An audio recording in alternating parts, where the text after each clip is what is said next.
ni ka xam nga bu njëkk ba bu nu fa suñu dëkkuwaay fan daan dëkk parce que dañ koy wax toujours nee nañ sa dëkkandoo mooy sa famille sax parce que boo dëkkee fenn man sama papa dafa ñu jàngal boo xasee ba dëkk fenn fu bees li ngay njëkk a def mooy dem seeti sa dëkkandoo yëpp nuyu la ndax yéen a nekk yenn saay sax sa famille yi la gën a jege du nekk yow mais sa dëkkandoo yi ngay nekk léegi xalaat bi ak ni ñu ko waxee bàkkox yëpp mooy xool comme dafa am day am ay changement ci façon yi ñuy dëkkee ñun bu ñu delluwaatee ci regroupé ci booloo ñun ñëpp fu ñuy dëkkee ak naka lañ fay toogee ak foo xam ne du soxla ngay jóge foofu di dem feneen di nga fa mën a dëkk bu neex sa dëkk fax sa njaboot yow sa dëkkandoo yéen yëpp ngeen am li ngeen bëgg yëpp nekk ci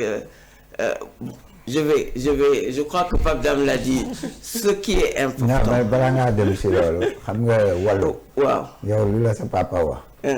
de wàllu. waaw ki lay njëkk a wàllu. mooy ki dëkk sa wet. du sa mbokk mi nekk. non mi nekk wala mbokk mi fële la sori. mais ki nga xam ni moo la jege bu dara dalee rek. moom ngay njëkk a gis. loolu tax am dëkkuwaay boobu. voilà dafa am importance. voilà. te noonu lañ doon dëkkee noonu lañ doon dëkkee dafa développé benn affaire boo xam ni man li ma gis si loolu mooy ñun on a si biti lañ nekk waaw parce que ñu ngi déjà si biir dëkk waaw ñu gis ñeneen ñu ni il faut ñu am dëkkuwaay dëkkuwaay il faut que ñu nekk benn waaw ñun ñëpp nga xam ni bu nekkee benn ñun ñëpp dañ siy gis suñu bopp. Voilà, c'est ça vraiment la traduction. Voilà, en fait, ce que je veux dire, ce que Pape Dame vient de dire, c'est qu'avant, on avait des concessions. Voilà. On était regroupés. Donc, à un moment maintenant, on est un peu dans l'idée d'individualiser.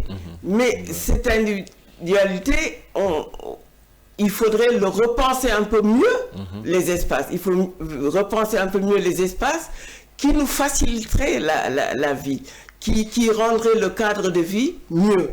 Et ce que Pape Dame a essayé de dire aussi, c'est que on va faire de telle sorte que, par rapport à l'électricité, c'est-à-dire on aura toutes les possibilités d'avoir ces nouveautés, en fait, ces nouveautés, dans, tout ça dans la manière d'habiter et qui soit dans un cadre que nous n'aurons pas besoin de nous approprier, c'est adapté à notre mode de vie. Voilà, c'est ça qui est. Maintenant, pour revenir sur ça, j'ai parlé de Pape Dame parce que à chaque fois, quand on entamait l'émission, on a parlé de Lebou.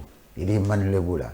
Et le Lebou, en fait, a ça dans la tête depuis très longtemps. Oui. Le Lebou vit ensemble. Oui. Le Lebou vit dans des espaces où ils sont tous regroupés. Absolument. Moi, j'ai un ami, j'ai dit Lebou, yo boy wax, bo tégué sa fenêtre ni mën nga nuyu sa voisin.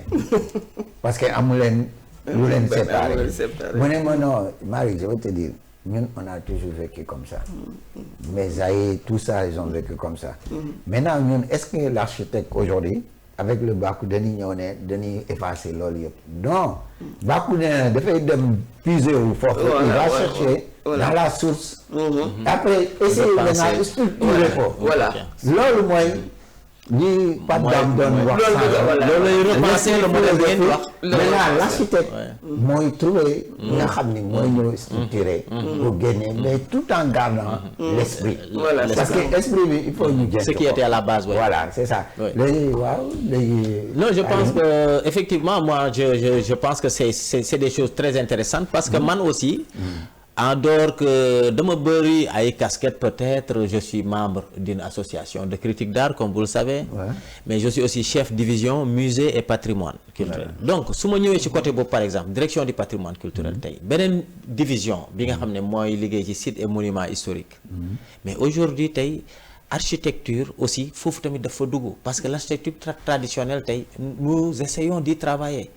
Par exemple dossier bi ñi nga xam ne ñi ngi ci liggéey fi mu nekk nii fi may wax ni à la direction du patrimoine, c'est un dossier qui était sur la liste indicative li ñuy wax la liste indicative de l'UNESCO mooy ñi nga xam ne ñoo ngi ci salle d'attente bi maanaam antichambre pour dugg ci liste internationale bi pour ñu reconnaître ko. Alors mais pour dugg ci liste bi il faut que am ay critères yoo xam ne dañ koy valider c'est que la case à impluvium de la basse Casamance nous voulons en faire une inscription.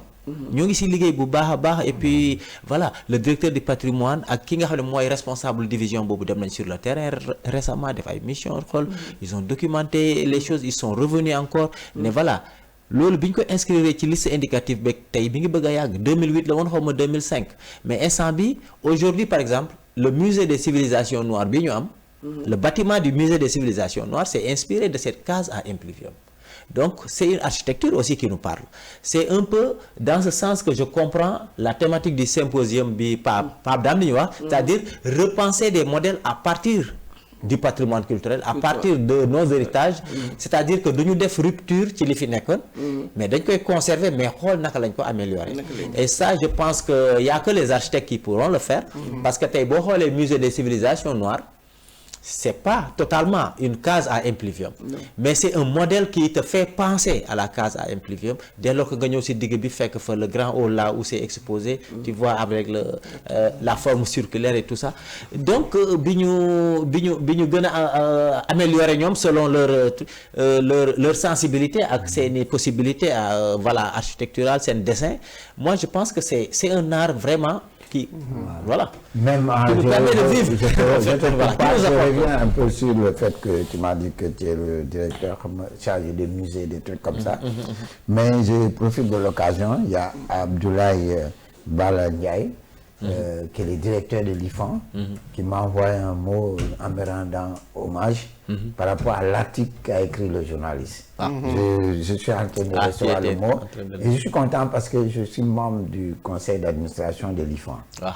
Bon, il m'a nommé depuis quelque temps là-bas, mais je pense qu'aussi, pourquoi je reviens sur cet aspect-là, en tant que directeur du musée et travaillant aussi avec l'IFAN, tout ça, moi je pense que c'est des choses qu'il faut quand même conserver et doter des moyens. Parce que l'IFAN, quand vous regardez ce qui se passe, je pense qu'ils n'ont pas de moyens. Et les budgets qu'ils ont, depuis chez Anta, ce sont des domaines qu'on doit renforcer.